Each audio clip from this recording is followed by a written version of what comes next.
Согласитесь, здорово при поездке в Европу остановиться в историческом особняке, впитать дух прошлого, посмотреть изнутри на стены иных веков, оценить красивую лепнину и роскошные детали. В России тоже есть прекрасные места, в которых могли бы быть жилые районы или исторические отели, но они стоят заброшенными и неухоженными, и в них приходится выживать людям, которые сюда попали от безысходности. Пример такого места – Собинские коридоры во Владимирской области. Это общежитие 19 века для работников ткацкой фабрики. Когда-то эти дома из красивого кирпича были комфортным жильем. В советское время сюда селили лучших работников. Теперь же большинство этих домов пустуют. А если где-то и есть жизнь, то маргинальная. Там облезлые стены, выбитые окна, и жители социального дна ищут очередную бутылку спиртного. Но в коридорах остался один дом, в котором еще теплится жизнь и поддерживается порядок. Этот дом стал обителью десятков бабушек. Одни живут здесь с детства, другие переехали, чтобы оставить квартиры детям. Силами бабушек дом удалось сохранить в относительной целости и чистоте. Но в последнее время и этот дом приходит в упадок. К бабушкам подселили пьяниц и преступников, и они больше не знают покоя. Живем мы, мальчишки, с тюрьмой. Как это болезнь тюремная-то? Как молотком дал в стену, а вот эти бомжи наши. Потому что я пьяный, не положено мне. Потому что я пьяный, не положено. Слушай, тебя вообще не касается, закрой дверь. Как в тюрьме положено, так я и живу. Если мы коммунистов не выберем, русской нации не будет. А как вы лучше жили при коммунистах, если по-честному? Чтобы лучше узнать о жизни в последнем обитаемом коридоре, мы поговорили со старшей по дому Антониной Федоровной. Чтобы этот разговор не пропал даром и о нем узнало как можно больше людей, не забудьте поставить лайк и написать комментарий. И, конечно же, жмите на колокольчик, чтобы не пропустить новые ролики.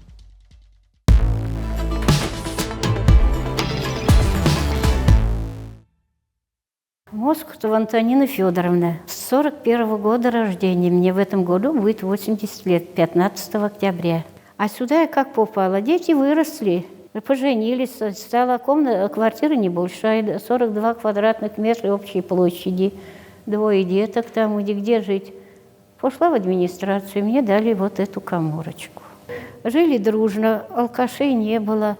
А уж теперь, конечно, много алкашей. Олежка, мы идем сюда. Проходите. Да, у меня нет ни клопов, ни тараканов, ничего у меня нет. Водопровод проведенный у меня и слив сделан там, потому что у меня туалет. А ремонт сами делали, да? Сама. У меня сын молодец, он мне помогает. Он больной, он жил на Украине. Я заболел, жена его отправила ко мне. У него органическое заболевание головного мозга с поражением психики. У него нет совсем памяти. Он тут у меня зарегистрирован постоянно. А куда я его дену? Я мать. А второй сын у меня остался в моей квартире. Там 2 деток. Живет в квартире, где я жила. А как вообще развлекаетесь? Телевизор смотрите, да? Телевизор смотрим, да. У нас бывают мероприятия какие-то. Я еще член Совета ветеранов. А то утром встанешь, пока сготовишь, пока позавтрашишь, какая-то постирушка. Где-то чего-то протрешь, ну и все, и день, потом пойдешь погуляешь. Вот сегодня готовила голубцы ленивые. А во всех остальных коридорах кто жил? Такие же труженики фабрики. А потом они куда делись все? Все разрушились. Значит, 8-й коридор сгорел, а 7-й коридор тоже аварийный. В общем, все коридоры пришли в убыток, стали аварийными. Вот остался один наш. Там, что вот в 5-м коридоре, там пластиковые окна во всех местах общего пользования ставили, в уголке, везде ставили. А хулиганы, они все разбили. В конце концов подожгли, коридор сгорел.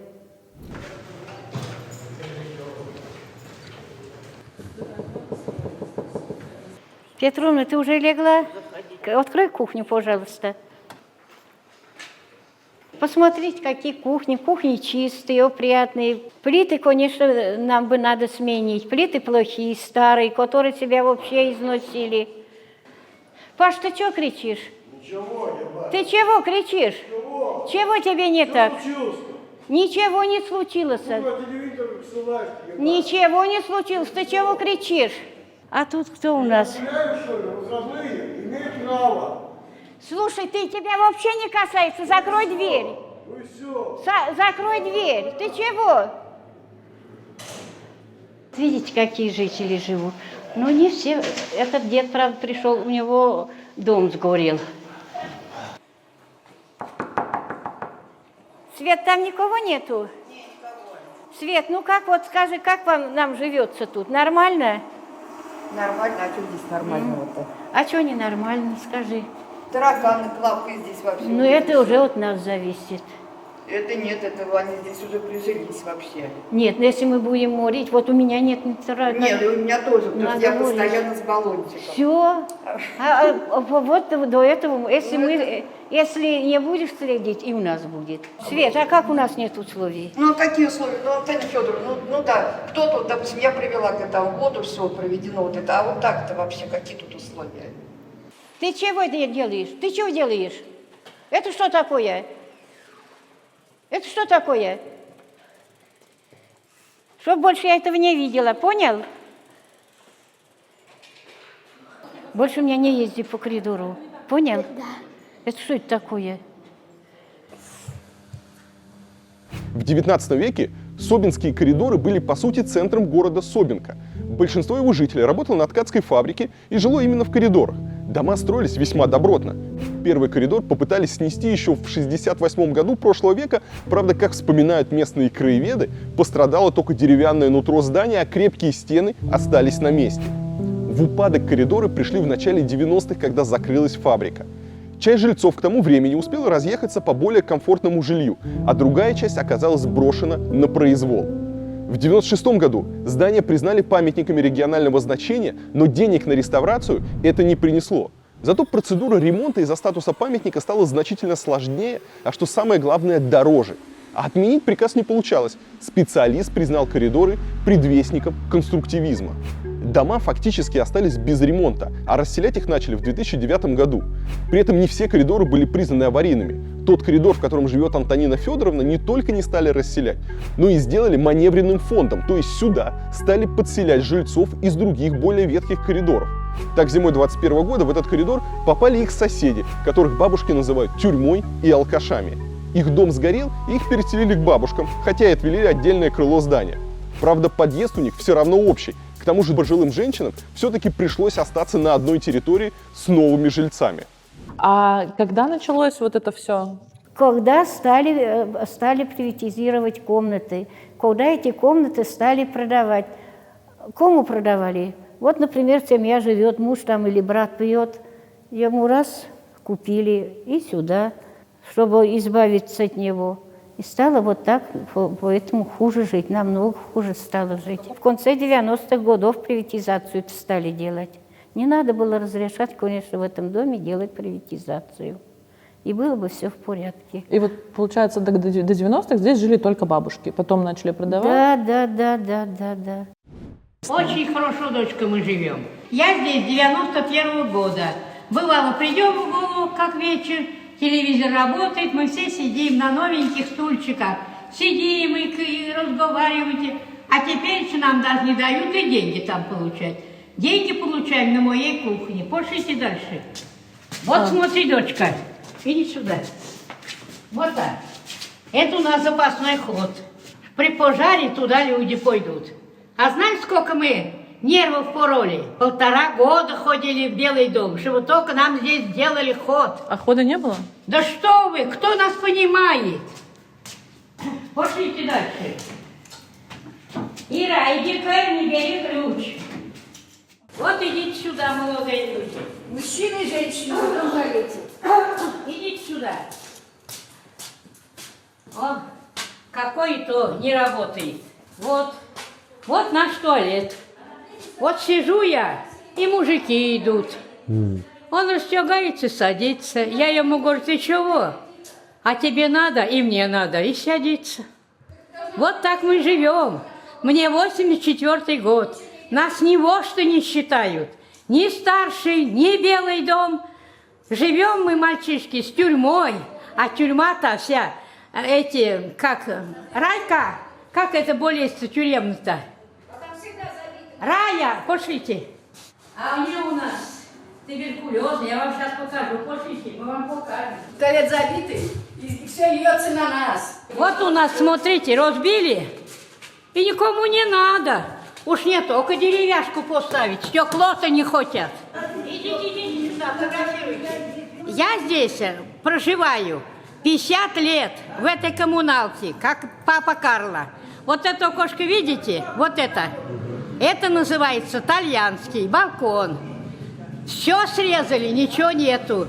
Раньше были хода наверх, когда пожар, тут все, люди вот слезали, наверх тушили, а сейчас все срезали. Все сдали на зелененькие. Дальше. Это окошки у нас все были забиты фанерой. И то, и это. У нас тут и девонище, ладно. 1,5 года мы хлопотали с одной женщиной. Она умерла, потому что нервы. Вот мы с кем живем. Поглядите, фотографируйте.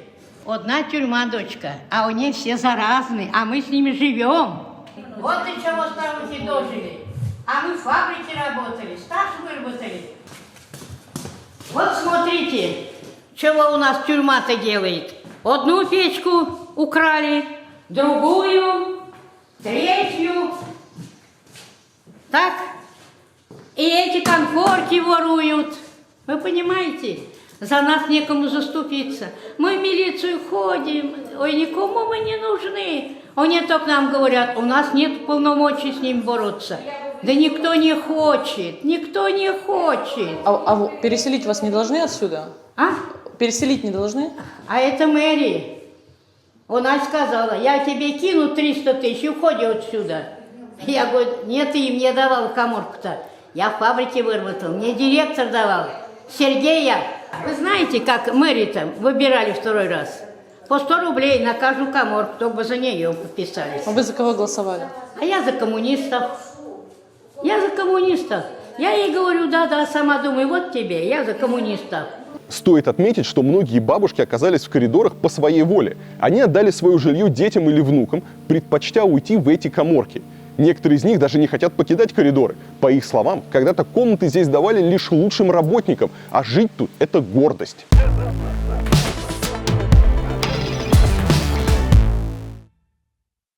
Главной проблемой для Антонины Федоровны остаются переселенцы из других коридоров, особенно из того, который сгорел в прошлом январе. Есть мнение, что его спалили по пьяни сами бывшие жильцы.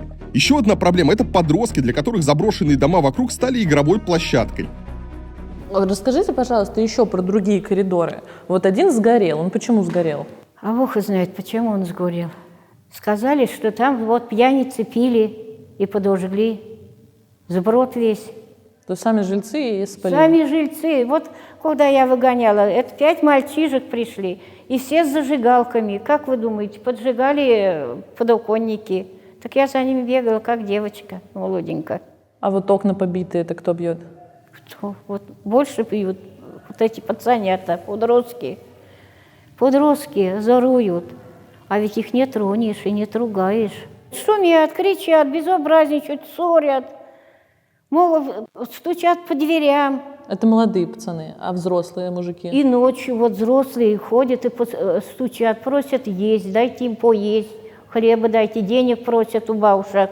Один сгорел, а с другими коридорами что случилось? Что, они уже пришли в аварийность, ведь они им по 200 лет. Насчет туалетов. Я прошу, сколько лет у нас на 2-х этажах только женский туалет, мужских нету. А вы видели даже, вон какой дедушка шел. Он пока на 3-й сберется, он наложит штаны. Чего там говорить? 2 коридора ходят, мужской туалет на 3-й. А мне бабушки говорят, мы сидим, а им не хочется, особенно алкашам, идти на 3-й. Бабушка сидит, а он рядышком пристраивается без стыда и совести. У них совести нету нисколько. Им все нипочем. Вот у них это мужской туалет.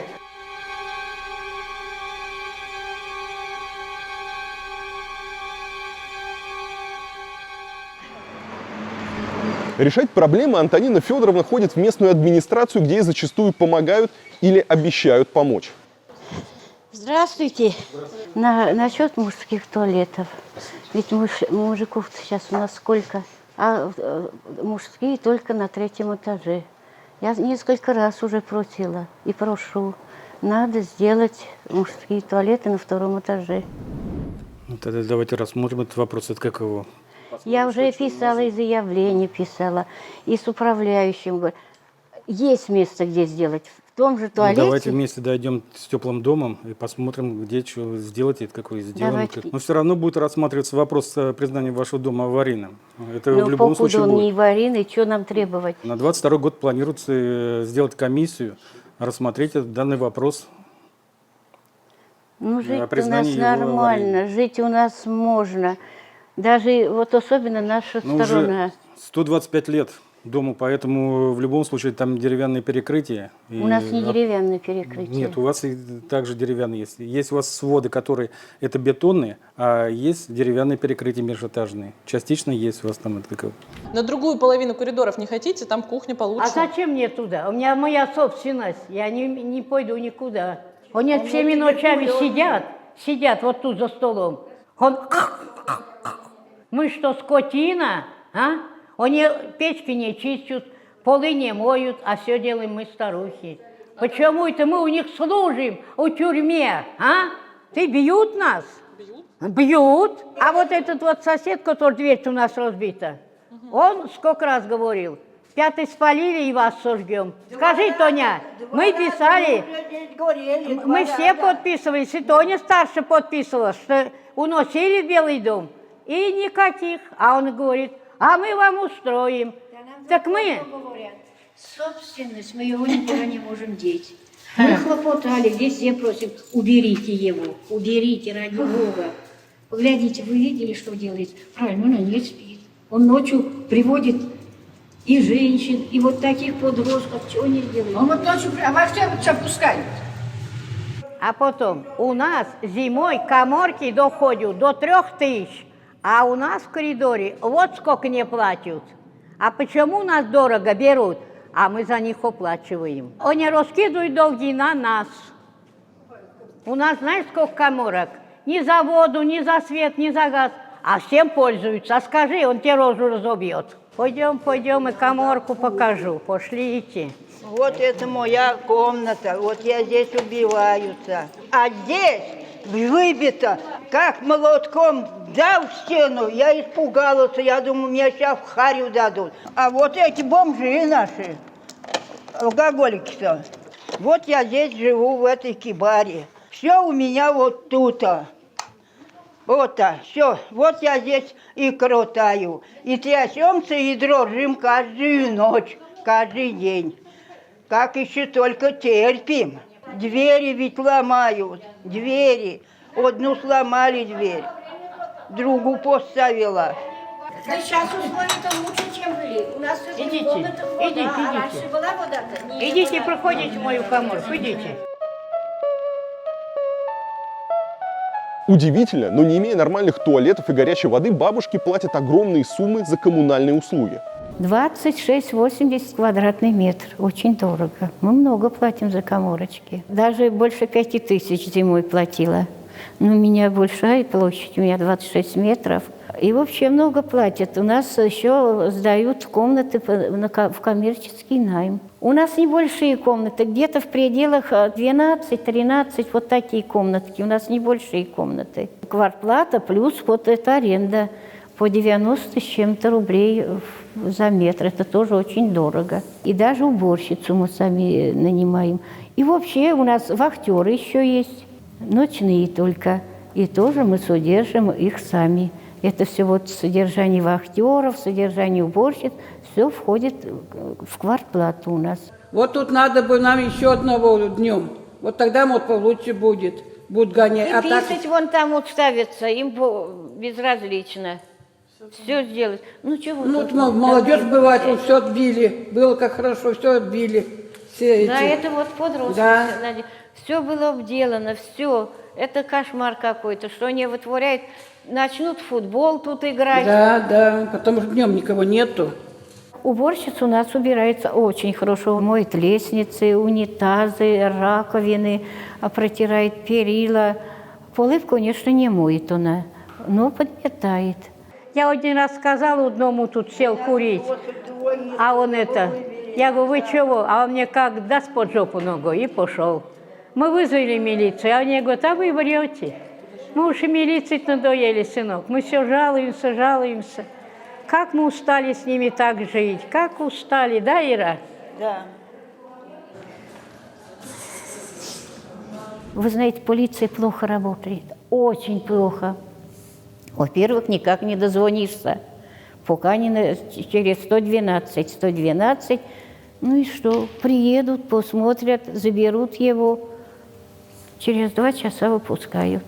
Утащили ступешки, там с той стороны есть такая лестница, 3 ступешки утащили, покрытие. Я вызвал полицию, все. Ну и что вы думаете, мне пришел какой ответ? Состава преступления нет. Все. Вот сегодня вообще всю ночь не спали на 3-м этаже слева. Включили, до 12:30 музыка играла.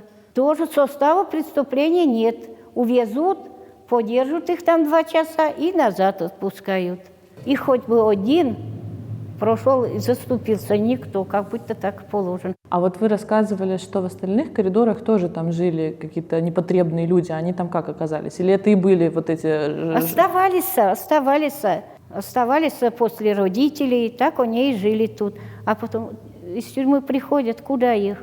В коридор, всех в коридор заселяли. А когда сгорели, куда их? На улицу уже не выкинешь их.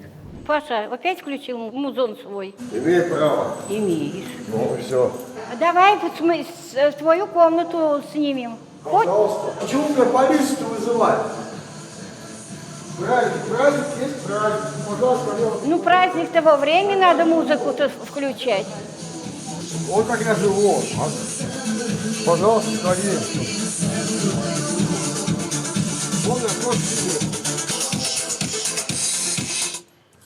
Как в тюрьме положено, так я и живу. От тюрьмы я далеко не ушел. Сидели? Да, 15,5. За что, если не секрет? Ну, краду. Что делать-то? Здесь жилье купили или получили? Да, купил. За сколько, если не секрет, опять же? Наташа, за сколько купили? 420, наверное. Давно купили? Давно. 6 лет будет.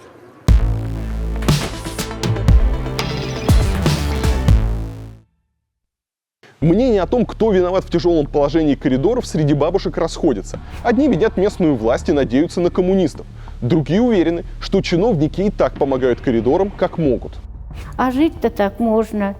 Администрация нам идет на уступки. Когда чего-то бы надо, иду прошу, они делают. Управляющий у нас теплый дом очень хороший. Вот скажу, там сгорело что-то, лампочки погорели или еще что-то. Там надо чего-то поделать. Они идут, по первому слову идут. Обиды нету на них. Обиды нету. Я помогала с агитацией. Я вообще очень много лет участвовала в агитации, была агитатором. Единая Россия? Да, я и член Единой России, и очень много я агитировала, была агитатором, очень много. Наверное, лет 15 я была в предвыборной кампании. И мне помогали депутаты, кто чего купит. Вот эти лавки, столы мне покупали, занавески покупали. Кто чего помогал. Пойду попрошу и купят. Нет, я вот голосовать только пойду за коммунистов. Если мы коммунистов не выберем, русской нации не будет. Понимаешь? А я сейчас скажу, почему. Не улыбайся, дочка. Не, мне просто интересно. Вот у меня, а я сейчас расскажу. Вот у меня, например, внук пришел из армии, он сварщиком работает, так? Да. Учился по ТУ, отец ему элементы бросил, Дальше, пришел из армии, пошел на работу. Книжку надо медицинскую купить, во Владимир больницу надо, все деньги, а у него ни копейки. Он встал вот в эту, как он, на биржу. И знаете, ему сколько заплатили? За 20 дней, пока он оформлялся на работу. 700 рублей. Спасибо, Путин. Спасибо. 700 рублей. Как же бы он жил, дочка, а? И вот сейчас ему 21 год. Он говорит, я жениться. Я не хочу, чтобы мои дети ходили. Тетенька, дай хлебушка. А? Что он на 20 тысяч сделает? А? Какой Путин, девчонки? Он только говорит, родить, родить. Хорошо, вот пусть они будут родить. Он сейчас дает денег. Дает. А вот ребенку будет 16 лет, кто ему даст? Ему учиться надо. А у матери 3-5. Да она и одного-то не выучит. Мать-то. И у нее зарплата 15-20 тысяч. Вот вам и Путин. А как мы лучше жили при коммунистах, если по-честному? Я работала, растила 2 сыновей. Работала, зарплата у меня была 80 рублей. Я растила 2 детей. Мне никогда не хватало денег. Никогда. Мне их надо было вырастить, потому что у меня муж очень рано умер. А сейчас я себе позволю купить и колбаску, и мяско покупаю, и яички, и маслицы я покупаю. Ну, так еще у меня сын больной на мне. Да лучше мы живем, материально мы живем лучше, а народ стал злой. А вода? Вода хорошая, горячая? Горячей воды у нас нету. У нас душевая, мы за свой счет вот покупаем вот эти нагреватели. Она у нас не общедомовое имущество, а мы его содержим сами. Молодых я не пускаю, потому что, ну, там 3 бака, много ли их намоешь? А где-то нас человек 60-65 моется за неделю все равно. Молодых не пускаю, потому что одно безобразие, они меня там все сорвут, ругани много, жалоб много, ходят, жалуются, что не пускаю их мыться, не пущу, у нас рядом баня. Вы молодые, пожалуйста, идите и мойтесь в бане. А уже говоришь, что можно? Да. Можно? Кажется, беспредел творится. В душ меня не пускают. В душ меня не пускают. Приходится в баню ходить мыться. Приходится в баню ходить мыться. Это постоянно все чуть-чуть навязывает, все время что-то навязывает. Я не знаю, что. Если вы мне не верите, идите спросите, не вам скажут, бабушки. В душ меня не пускают, а платить я готов за душ. Почему не пускают? Не положено ему. Не положено мне, типа, потому что я пьяный постоянно. Потому что я пьяный, не положено мне. Потому что я пьяный, не положено. Один туалет на двоих, это что за хуй?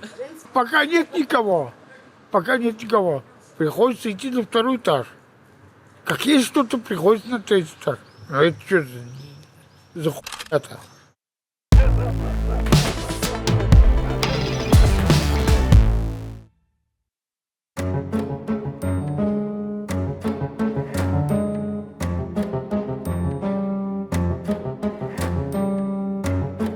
А тут вот давно ремонт делали? Что-то здесь вот? Давно уже. Хотели этот год сделать, а сейчас денег нету. Женщины с детьми, у нас мало с детьми-то. Покупают на материнский капитал, а потом уходят, снимают квартиры и свои комнаты сдают в найм. А кому сдают? Алкашам. Хотели детям сделать в этом, в Скобе. Мы хотели сделать там детскую площадку, ну, нормальную. А там ставят сейчас машины, магазины открыли, там вот. Ну. А если администрацию попросить место выделить? А что администрация? Что она приходила-то? Это администрация-то. Детские площадки не делают они, администрация не делает? делает? Нет. Мы хотели сами, своими руками, мы с Гошей хотели сделать. У Гоши дети, у меня дети, и все. Давай сделаем. С Димкой. Димка, да, я и Гоша. А там, как начали машины ставить. А я говорю, а что там делать-то?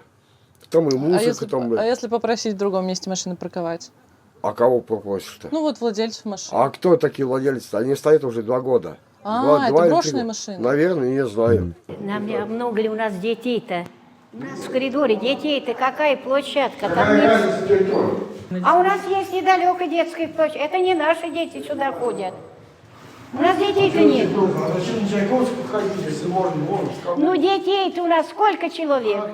3 человека. А почему ходы закрыты, все наши ходы? Какие ходы закрыты? Пожарные входы. Давайте сюда посмотрим. Они не должны быть открытыми. А почему? А тут знаешь, чего будет? Нет, а почему закрытые-то?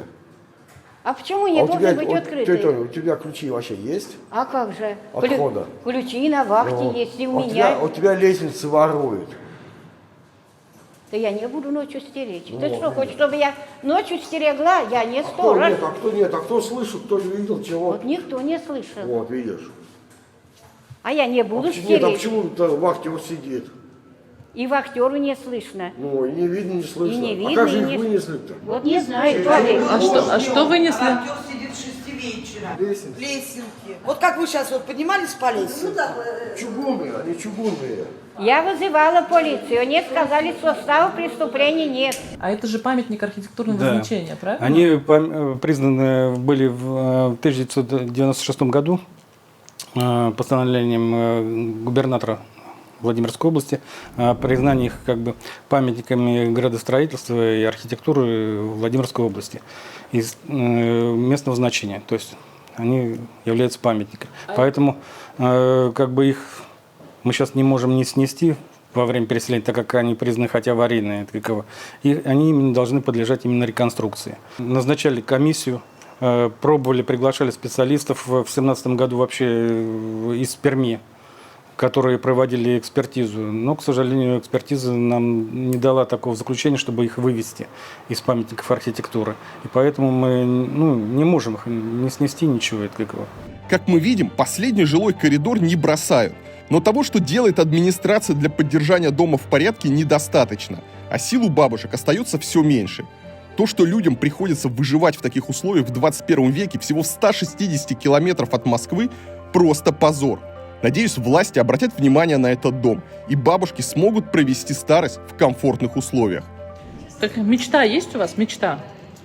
Мечта, когда нас выведут, вот у нас мечта, чтобы мы жили чисто, спокойно, чтобы я миску поставила на газ и сидел, телевизор глядел, сказал, Господи, хоть перед смертью пожить.